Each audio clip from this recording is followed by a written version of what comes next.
Hi, this is Opa again, and I'm here to tell another story. Today, this is a very special story I'm going to tell you. This one I'm titling Finding an Angel. And you'll see why it's so special, but if it wasn't for this story, none of you would be here watching this today. And I don't think I'd be here telling this story if it hadn't happened. So after I returned from my mission in Houston, Texas, I came back from my mission and then I went to Mexico with my family for a couple weeks, and then I came back from Mexico and I started at Brigham Young University in night classes. And I had one class, and then I had a religion class that was clear on the other side of the campus. And so after my one class, I had to run fast across campus to get to my religion class. And I ran across campus, and I got there kind of late, just at the last minute. And as I walked through the door, I stood in the doorway to look around for a seat. I looked around the room, and there was a seat next to this beautiful young lady. And as I looked at her, this beautiful young lady with blonde hair, the spirit, which was very close to me, whispered to me, "That girl is going to be your wife." And I remember it like it was yesterday. That I'll never forget. The spirit whispering to me and telling me, "That girl is going to be your wife." And I kind of shook my head and I thought, wow, I'm not looking for a wife. I just barely got home from my mission. But I went and I listened enough to go sit by her. And we sat there through the whole religion class. We were right up front, so we couldn't talk. And I sat there the whole time trying to think of what I was going to say and what I was going to do once I got a chance to talk to her. And so after class was over, which was a two-hour class, I said, "So what's a beautiful young lady like you doing in a night class anyway?" And she looked at me and she said, "I work during the day." And after that, we just kept talking, and I found that not only was she beautiful, but she was very fun to talk to.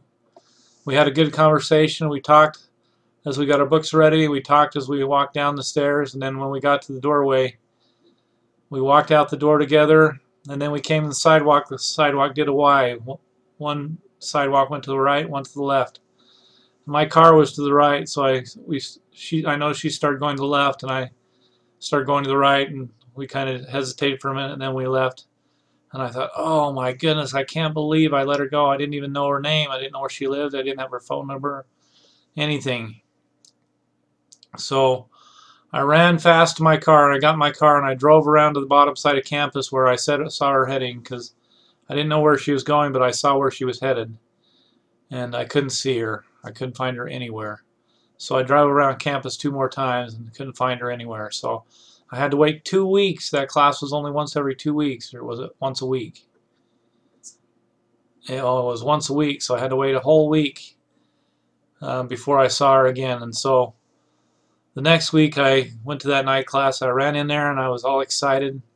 And I looked and, oh, there was a guy already sitting next to her. Darn it.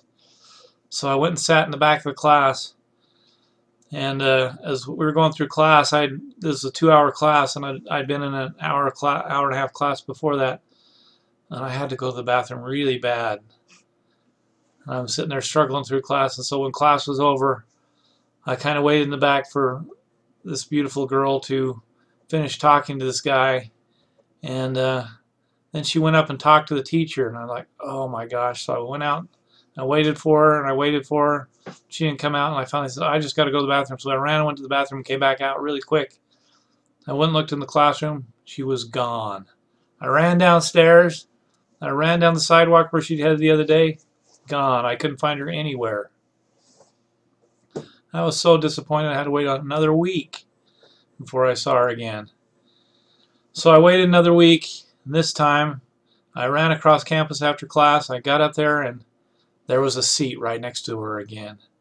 And I ran in, and I walked in very stately and very calm and collected and sat down by her. And this time when class was over, I talked to her again, and she was so easy to talk to. And when we got down to the sidewalk and she started to go left and I started to go right, I didn't even start to go right. I just went left forget my car. I'm going with this girl wherever she went. So I walked home with her, and she took the back. We went across campus, and then she took the back trail across campus that went under the road, which is why I couldn't find her before, because she took the back trail and under the road. And we went across the street to Helaman Halls and down across the street to Canyon Terrace. Canyon Terrace, that's where my dad's office was. That's where I used to work when I was a kid growing up. Canyon Terrace is, my dad owned that building. And then we went upstairs to the 3rd floor, and she was one apartment away from the girl who'd waited for me on my mission. Oh my goodness. So I had to tell that other girl who had waited for me that I'd found another beautiful angel. And I dated her every single day after that until we were engaged, which was less than a month later.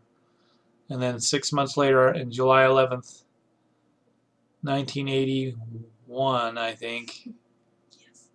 1981, July 11th, I married my angel, and I found her in a religion class at BYU. And the Spirit whispered to me, told me she was the one for me.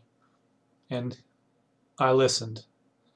And the Spirit was right. And I'm glad I married Leslie Smith Whatcott. I'm glad I did, because that's why you're here. I love you, Angel.